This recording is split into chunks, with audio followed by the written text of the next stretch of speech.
Comedy at the Carlson hosting 3 comedians tonight with names that you are going to know. 2 of them are with us this morning. Marc has been coming to Rochester for years now. You probably know him from Family Ties.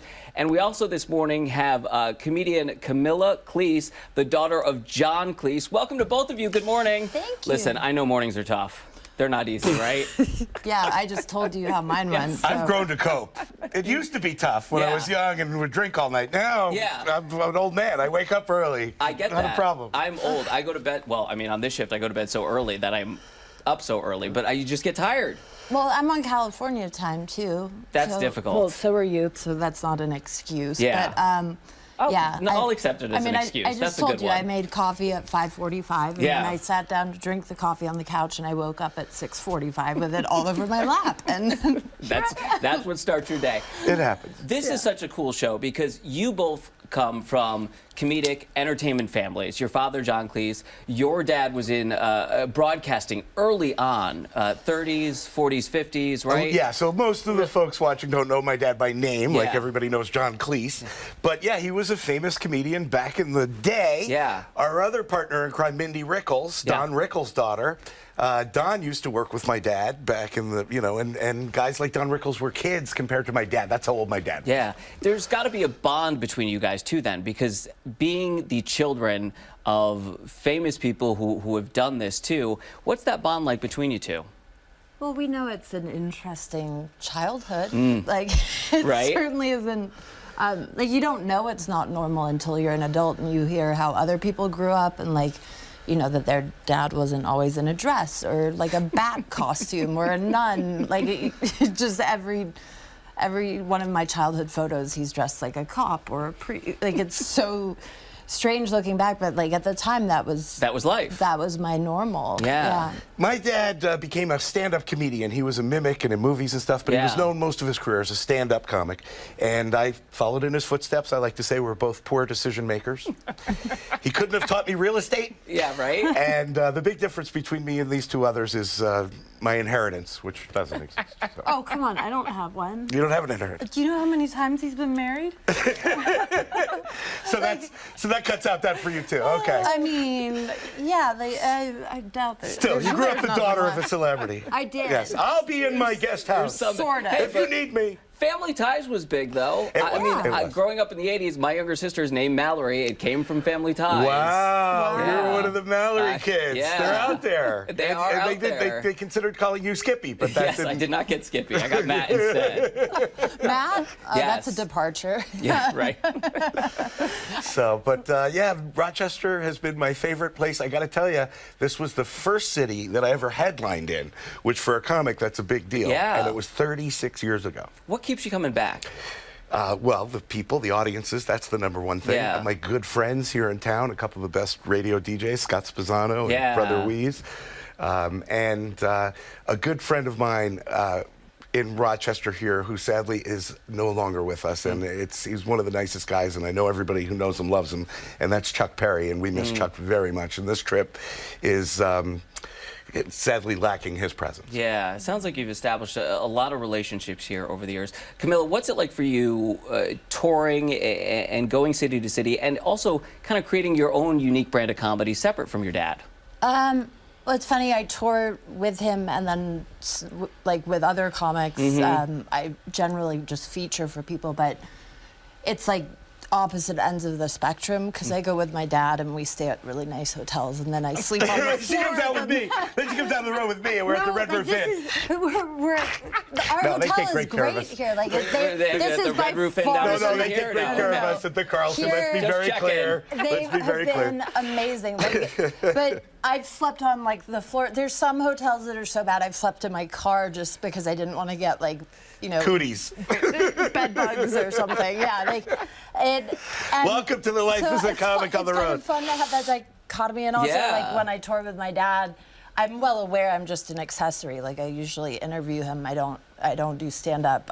Although I think he wants me to start doing stand-up so he doesn't have to do as much stuff. Yeah, we're going to talk more about your family lives and the show coming up as well. We're going to take a quick break and have much more right after this. Stay with us. All right, 7:48. Welcome back. Look at the forecast for you. Nicer day on tap than yesterday when we saw all that rain moving through. Temperatures rising to the mid-50s with some breaks of sunshine. All right, we're continuing our conversation with Marc Price and Camilla Cleese, part of a show at Comedy at the Carlson coming up. Good morning once again to you. Good morning. I know it's early. We talked about this coming in from the West Coast. I wanted to talk to you. We talked a little bit about kind of family life, growing up with your father, John Cleese, and talk about going on the road with him. And he wants you to do more stand-up, you were saying. Well, I think so he can like take a nap or go to the bathroom during the show. Yeah. But also because I have a lot of material about him, so it's a fun way to get revenge because he's been doing that to me my entire life. Yeah. And it's my first time to actually say things about him.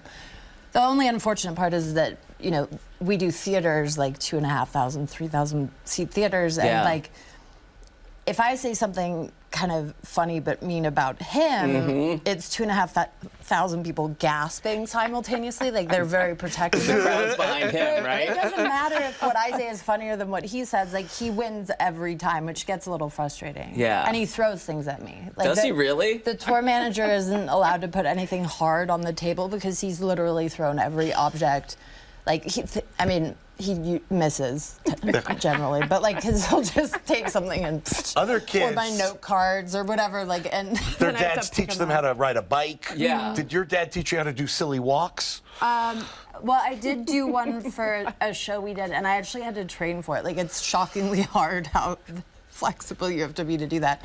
Plus, I broke my hip and my neck, so it's... Oh, well, then don't do the silly walks again. I'm sorry, that's not good. Well, they apparently it's very dangerous. He really worked on that walk, and I don't know where he did it, because back then he was living in a tiny apartment, and he's a very large man. Yeah.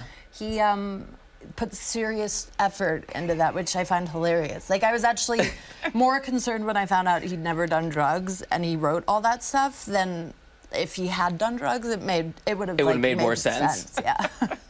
Marc, we've been talking about how this industry has kind of evolved too. You've got social media, you've got TikTok, but there's nothing like the classic stand-up comedian. It is hard work, it is not easy, and comparing it to this day's age of social media, it just doesn't match up, right? Well, I'm not sure if I understand. What doesn't match up? The hard work that goes into being a stand-up. Hard work? You haven't been a stand-up long. There's no shortcuts, certainly. Like, right? It's one of those things even if someone wrote an hour of amazing material for you, you couldn't put a performer, right? Like, one thing I've learned from my dad about comedy throughout history, because he started in the 30s. Yeah. The 30s. Yeah. He saw it change so much, and he knows and taught me that it always keeps changing. Yeah. He brought me into comedy clubs as they were just beginning in the 70s. Yeah. And he pointed me in that direction.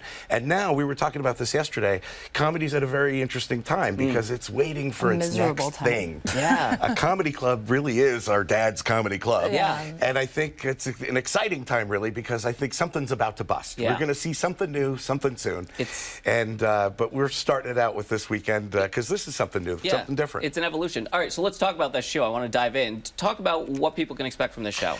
Not a refund. That's the first and foremost. That's a good first answer. But there's clips of our dads preceding our show. Okay. And they're like 30 seconds. Don't get just excited. A little bit, just a little something to show that we're um, offspring from these comedy greats. And of course, everybody knows John Cleese. They all know Don Rickles. Nobody's seen my dad before, so that's why I put the clips in, by the way.